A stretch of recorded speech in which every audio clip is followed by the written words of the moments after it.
While many know about Jackie Robinson's experiences breaking Major League Baseball's color barrier back in 1947, few are familiar with the Chatham Colored All-Stars, a black Canadian team from the 1930s which broke racial barriers in baseball even earlier. Joining us today to talk more about it is author of Sporting Justice and Associate Professor of History at the University of Windsor in Ontario, Miriam Wright. Miriam, welcome to Bridge City News. No, thank you very much. Now, what inspired you to research and write about the Chatham Colored All-Stars? Well, it actually began by accident. I was department head at the time. This was about 2015, and we had decided to give out awards recognizing community history groups to sort of recognize the work that people on the ground were doing to promote history. And one of the groups that we gave an award to were in Chatham, Ontario. So we went down the road to Chatham to present this award. And while I was there, I spoke a little bit about the way that the way that websites have really sort of opened up the way that we can connect with the public. And a woman afterwards came up to me and said that her late father-in-law was named Wilfred Boomer Harding, was a member of this black team, the Chatham Colored All Stars, and she wondered if we could help make a website. And she said that they had these family scrapbooks, just full of articles and photos and documents about this team and about sort of the athletic career of her late father-in-law. And she said it was stories were going to disappear. Public memory of this team was fading, and the number of people who were alive who could still remember them were would soon pass away. And so I said, sure. And so I connected with my colleagues at the University of Windsor Library, Heidi Jacobs and Dave Johnson, and we decided to help make a website. So it began really as a public history project. We connected with the Chatham Sports Hall of Fame and the Chatham Kent Black Historical Society, and we made a website. We digitized the scrapbooks. And most importantly, we did oral histories. This was really important because we wanted to interview the family members of the players and get their perspectives on this story. And so, yeah, so we interviewed, we hired students, and yeah, so we launched this website finally 2017.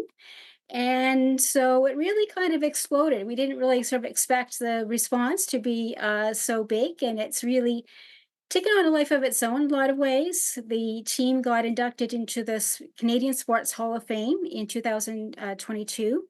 And so it's really been kind of exciting. And so writing the book was really, exploring the story a little bit more deeply, to sort of we sort of began with the 1934 season. 1934 was so important because that was the year that they won a provincial championship, because sports was still largely segregated at that time by race, and um, black teams had only recently been accepted into the white amateur baseball leagues. And the Chatham Colored All Stars had formed in 1933, got accepted into the league. 1934, they won the provincial championship. And so the website really tells that story, but it's such a rich story, so much more involved with it. So yeah, so I wrote a book. So it really sort of built upon that project. So, Miriam, can you share more details about the vibrant black baseball network in southwestern Ontario and Michigan way back in the 1920s? Oh, absolutely. And this was done through family connections, because the Black population in Southern Ontario was very sort of cross-border. Many of them had family and relatives living on the other side, and so just started happening in the 1920s. There was a Black exhibition team in Chatham because they couldn't. They weren't playing any leagues, and so they would invite friends over. They invite teams that they knew, church league teams, and they bring them over to Chatham, and they would have these big sort of tournaments in Chatham, invite the wider population, and really kind of generated a big interest in Black baseball, even before the Chatham Colored All Stars were formed. So what unique challenges did the Chatham Colored All-Stars face in the primarily white world of organized amateur baseball? I suppose there was a lot of racism back then. Absolutely. Just day-to-day racism they faced when they were playing. They experienced, people throwing rocks at them, hurling Wow. racial slurs at them. They would, when they traveled, it was difficult because they didn't know if they would be able to find a place to eat, whether a restaurant would serve them. They got turned away from hotels, even during their final championship tournament with the Penetanguishene team. And yeah, so this was a big barrier. Other barriers included like finances, money. They didn't have any major sponsors, and they had to scrounge to get people to, help them even buy their uniforms. So they faced a lot of barriers that a white team wouldn't have faced. And they overcame a lot of those barriers to win a provincial championship way back in 1934. Let's talk a bit about that with the Chatham Colored All-Stars. Yeah, well, again, I think they surprised a lot of baseball observers. They were a team that were in many ways inexperienced. They were quite young. They, hadn't had to deal with all the bureaucracy and the politics of organized baseball, and they're getting a little bit of help from sponsors in Chatham who kind of knew the game and were connected and sort of helped shepherd them through. But yeah, they had to go through four tournaments. They played, Sarnia, Welland, Milton, and finally Penetanguishene. So it was a long series, and it was cold. I mean, by the time they finished, it was October and it was snowing. So it was it was kind of a long slog. Yeah. So let me ask you something. Why did the team disband after only 8 years? Well, I think partly they were aging out. They were by this point they were getting into their late 20s. A lot of them were married. Some of them had children, family responsibilities. The other thing was the war. It was 1940. Some of them joined up with the Canadian Armed Services. Others were employed in industry that required during the war. Industry needed workers, and so a lot of them were just tied up with their jobs, not able to leave the way that they had been when they were, less fully employed, let's say. Did any of those players get drafted into Major League Baseball? No, although one of the players who was actually not black, who was actually indigenous. He actually received a tryout with the Detroit Tigers in 1937. His name was Willie Shognosh. He was from Walpole Island. He was Ojibwe, and because the black team used to play a lot of the local indigenous teams a fair bit, and so that's how they got to know him. So they invited him onto the team in 1935, and he was a pitcher. Like, in fact, he was considered one of the best pitchers in Southern Ontario, and he played with the All Stars for a number of years. 1937, he did get a tryout. We don't know what the result is. He remained playing in Southern Ontario, so obviously he didn't get drafted. But the fact that he was the fact that he was invited, suggests how good he was. Now, of course, the other team members wouldn't have had a chance, right? Because they were black, the barriers were still there. There was no opportunity for them. But the one Indigenous man who was on the team did. Was he a southpaw? No, I believe he was a right-hander. He was a righty. Okay, that's good. Yeah. Was he a closer or a starter? Do you remember? Looking back. Oh, a starter. No, there were two. The other sort of major pitcher for the All Stars was Earl Flat Chase. And he was a real legend because he was also the home run king. Like, he was just a Wow. massive, massive player, and so he did both really well. And pitching and as a batter. But he often had a sore arm, so he had. I'm not sure when he had acquired it, but off and on. So he pitched whenever he could, but by 35, Willie Shognosh was doing a lot of the pitching. And I bet you back then they didn't have a lot of pitch counts for their pitchers either. 75, 80, 100 pitches, that's too much. We got to take them out of the game. Back then, Yeah. they would start and try and finish the game. 150, 200 pitches, we're good to go. Yeah, yeah, yeah. Now this team also had a good number of pitchers. They actually had 4 or 5 because, people weren't as specialized. With baseball back then, they weren't as specialized. They were a lot more versatile. They would play, wherever they needed somebody, they would sort of fill in. And so there were actually 4 or 5 pitchers on that team. So that's another one of the strengths of the team is that they were because I think the game was ultimate or the series in 34 was ultimately won by pitching. And it's because they had this large group that were able to sort of, pitch in when things are rough. So, Miriam, can you talk more about the new black teams that emerged in the 1940s and 50s?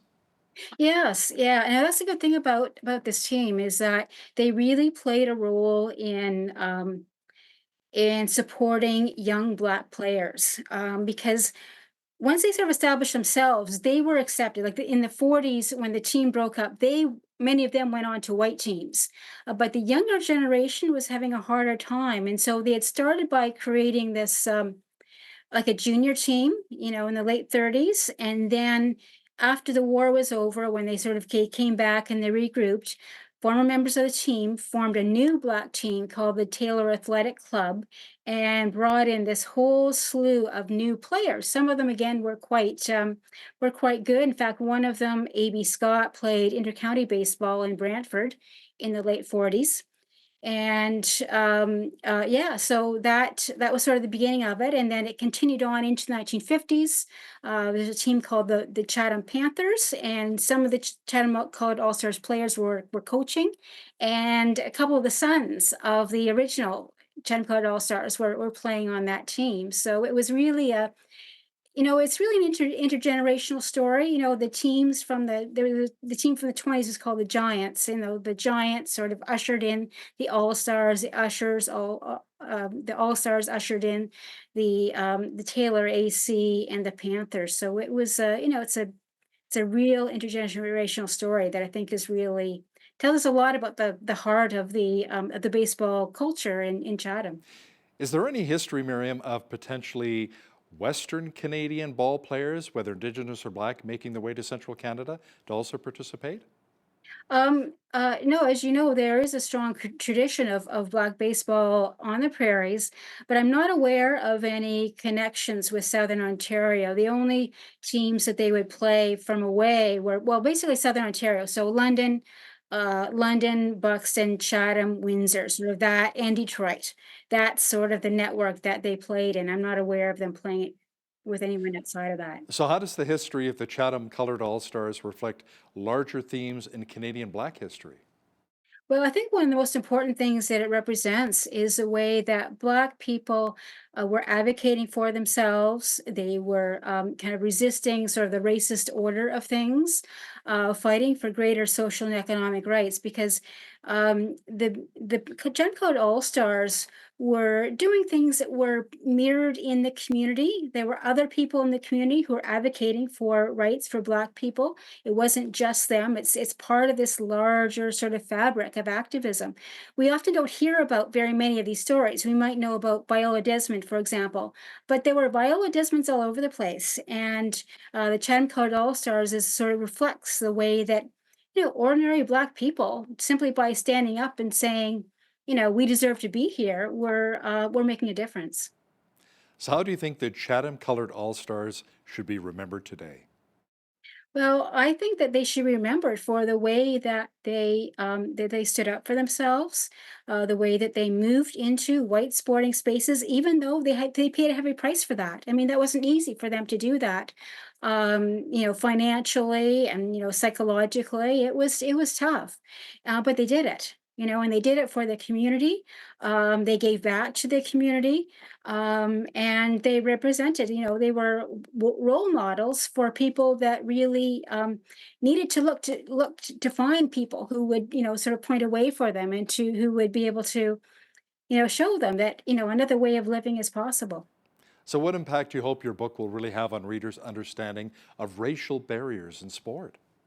Well, one thing is I want them to realize that they were very real. I mean, I think it's in Canada, we sometimes like to think that, oh, we didn't have those kind of racial barriers. Jackie Robinson came to Montreal and he was well received. Well, The story is a lot more complicated than that. And I think it's important we realize that, racism was here, it was on the ground, it was in sports.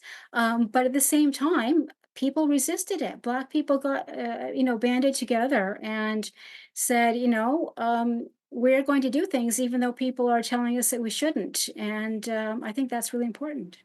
Are there any other little known stories of racial barrier breaking in sports that maybe you think should be told?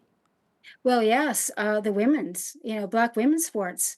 There were Black women's softball teams in the same area in the same time period.